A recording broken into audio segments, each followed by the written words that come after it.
That's right, son. That's a horse's head. A thoroughbred horse. And that black bar there means first. First in name and first in battle. There's only one outfit that fits that description. It's the 1st Cavalry Division.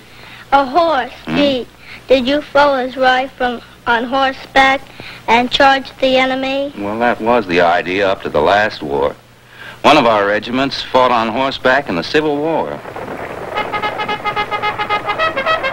The cavalry were the tanks and reconnaissance of those days. The end of the Civil War didn't end the fighting for the cavalry. They had a job to do out west, fighting Indians. They got down from their horses pretty often to do the actual shooting, like General Custer and his 7th Regiment at the Battle of the Little Bighorn.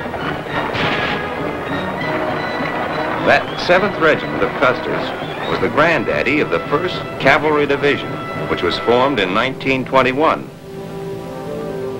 They kept operating with horses until they went to the South Pacific in 1943 as Doughfoots.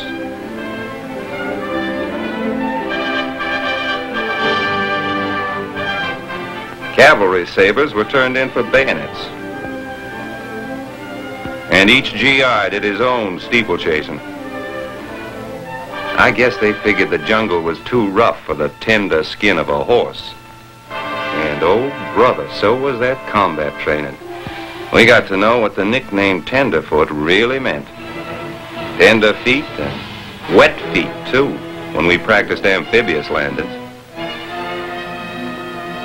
In February 1944, we went gunning for the Japs on Los Negros Island in the Admiralties. It was a good thing we didn't have our mounts along. The racket those Navy guns made would have scared them to death, like it almost did us. We loaded the landing craft the same way we did on maneuvers, but it wasn't a rehearsal this time. It was a public performance. Our throats were drier than they'd been even after a hard ride on a dusty trail. Got ashore okay. Looked easy. But our troubles was just beginning. The Japs had Imperial Marines to protect their airstrip. They was crack troops. Big fellas. Not like the little mavericks we'd expected. Half of them was loco drunk. They'd charge us singing deep in the heart of Texas. Honest to God.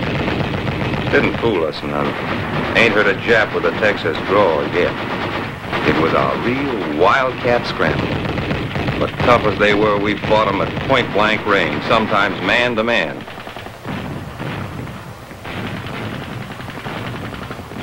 We had a lot of heroes in that scrap, but not all lived to get their medals, including this Signal Corps cameraman who made his last picture that day.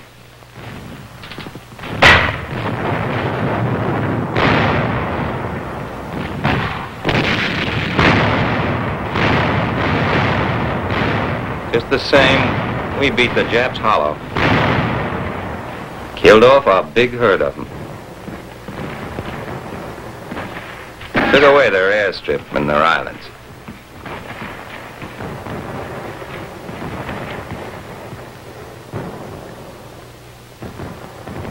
The chief was pleased. Now every man, tank, and gun could point over the water to the Philippines, to Bataan. The 1st Cavalry was the first to hit Leyte in November 1944.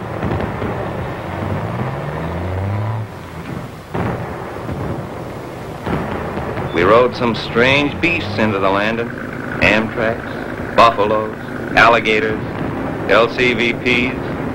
Rough riding, too. Didn't get saddle sore, but almost got seasick. Made our stomachs steadier, though, to see the rocket ships. And the Air Force, giving the Japs a go and all that.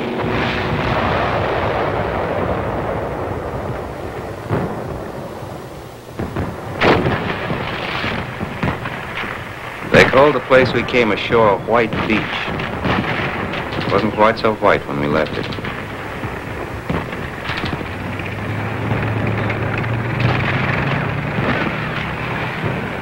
We were pinned down. Some of our boys caught Jap bullets. It would have been worse, though, without that mechanized stuff they gave us for horses. Pretty tough hide on those Shermans and Amtraks. Tougher than the ponies. Tougher even than the Doughfoots. Leyte was no breeze. It was hard fighting. We had to smoke the enemy out of their holes like coyotes. But we smoked them out all right.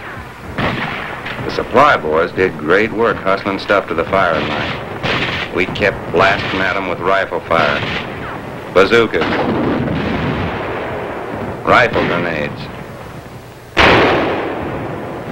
Till we'd put the first cavalry brand on every Jap Maverick. Then we moved into Tacloban, Leyte's #1 city. The natives were mighty glad to see us. Us and those good old American smokes we carried.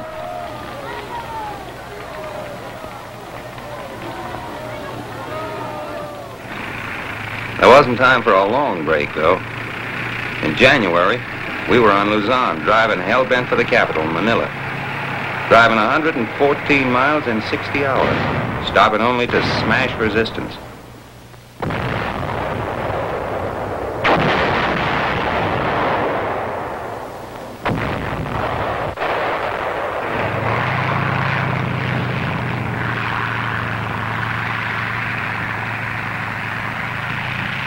But we did it. We beat every other outfit into Manila.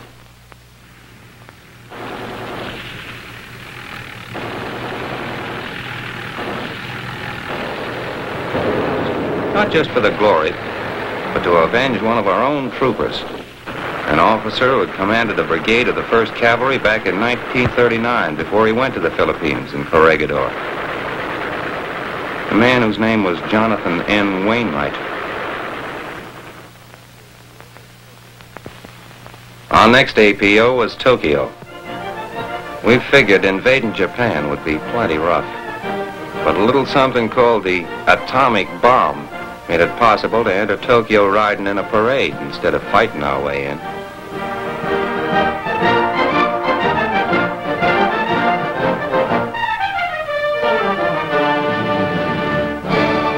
Sure, we were the first to get in.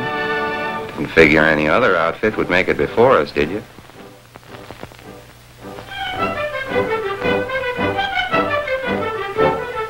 Smart-looking troopers, aren't they? Mind you, I said troopers, not soldiers. We did this job without horses, all right, but we're still troopers. Troopers of the 1st Cavalry Division.